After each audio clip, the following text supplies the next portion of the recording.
그 향기를 바라는, 그래서 세상에 소금과 향기를 바라는 삶을 살아야 한다는 거죠. 아멘. 왜냐하면 오늘 17절에는 이렇게 말해요. 마음의 중심을 감찰하시는 하나님의 속성을 말하고 있어요. 17절에는 외모로 보시지 않고 각 사람의 행위대로 심판하신 이를 너희가 아버지라 부른즉 너희가 나그네로 있을 때에 두려움으로 지내라. 하나님의 속성이에요. 우리의 마음을 다 들여다보시는 분, 아멘. 감찰하시는 분, 그분의 뜻 가운데 세워지는 저 여러분 되기 바랍니다. 아멘. 18절에는요 세상적인 것의 목적이 아닌 믿음의 유업의 가치에 대해서 말하고 있어요. 믿음의 유업의 값은 이런 가능한 거죠. 너희도 알거니와 너희 조상이 물려준 헛된 행실에서 대속함을 받은 것은 음이나 금같이 없어질 것으로 된 것이 아니다 라고 말하고 있어요. 아멘. 금은 부화가 아니라는 거예요. 믿음이라고 하는 세상적인 건 목적이 아니라 믿음이라고 하는 유업을 우리에게 주셨다 이렇게 말하고 있고, 19절에는 예수 그리스도의 희생양의 대가의 숭고함을 말하고 있어요. 예수 그리스도께서 이 땅 가운데 오신 것은 오직 흠없고 점없는 어린 양 같은 그리스도의 보배로운 피로 된 것이다. 아멘. 우리를 위해서 우리의 허물과 우리의 죄를 2000년 전에 저 골고다 언덕에서 죄도 없고 흠도 없이 우리의 죄를 대신 지시고 아멘. 십자가에 못 박혀 피 흘리셨던 그 주님을 잊지 말라는 거예요. 아멘. 그래서 그 희생양에 대한 숭고함을 우리가 가져야 한다는 거지요. 그리고 20절에는 하나님의 예정의 섭리가 나와 있어요.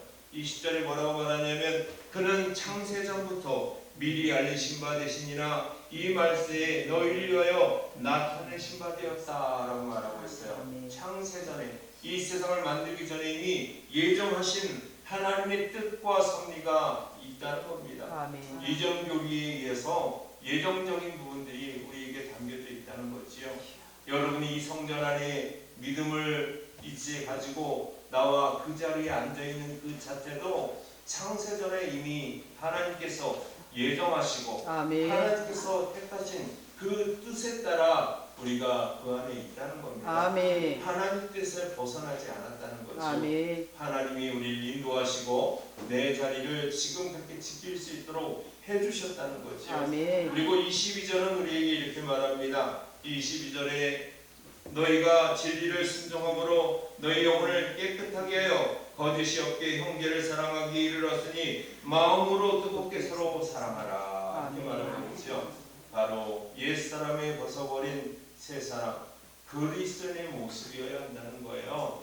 옛사람은 우리가 예수 만나기 전에 옛사람이었지만 예수님을 만나고 된 이후에는 새사람이 되었다는 거예요. 옛사람은 뒤어버리고 과거에 옛사람은 가지고 있던 어떠한 습관 그리고 관습 그리고 생각까지도 다 벗어버리고 아멘. 하나님이 주신 새 사람으로 변화된 모습으로 살아가는 거지요. 아멘. 이러한 삶이 여러분의 삶, 성도님들의 삶 되기를 주님의 이름으로 축원합니다. 아멘. 23절에는 이렇게 말합니다. 너희가 거듭난 것은 썩어질 씨로 된 것이 아니요 썩지 아니할 씨로 된 것이니 살아있고 항상 있는 하나님의 말씀으로 되었느니라 이렇게 말하고 있어요. 아멘.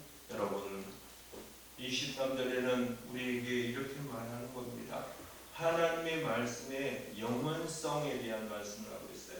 하나님의 말씀은 없어지지 않는다는 거예요. 아멘. 세상이 멸망하더라도 하나님의 말씀은 여전히 계시고 아멘. 그 말씀은 영원하다는 거지요. 이 말씀을 쓰고 있고 24절에 세상적 허망한 것과 세상 즐거움을 버려라 이렇게 말하고 있어요.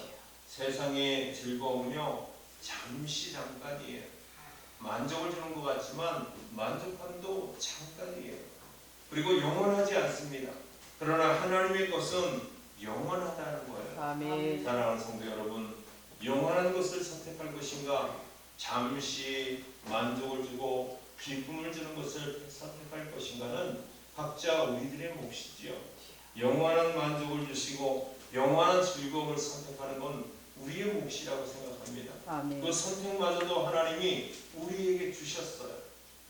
하나님은 놀랍다라는 생각이 듭니다. 기도 가운데 또 찬양을 통해서도 여러 가지 방법을 통해서 만날 때 하나님은 알면 알수록 오묘하시다. 이런 생각이 들어요. 우리의 생각과 우리의 가치를 뛰어넘으시고 우리의 판단과 우리의 삶의 모든 태도를 바꾸시는 하나님이시다. 이런 생각이 듭니다. 오늘 이 15절 말씀은 주의 말씀의 영원성과 진리성에 대하여 말씀하고 있어요. 25절에 이렇게 말합니다. 그러므로 오직 주의 말씀은 세세토록 있도다 하였으니 너희에게 전한 복음이 곧 이 말씀이니라. 이렇게 말하고 있어요. 주님의 말씀의 영원성, 주님의 말씀의 진리성. 세상은 진리라고 말하지 않아요. 그러나 하나님 말씀은 진리의 말씀이요, 생명의 말씀이요, 우리를 살리는 말씀이요. 그 말씀 속에서 살아가는 저와 여러분 되기 바랍니다. 그래서 하나님의 사랑을 가슴에 품고 그 향기를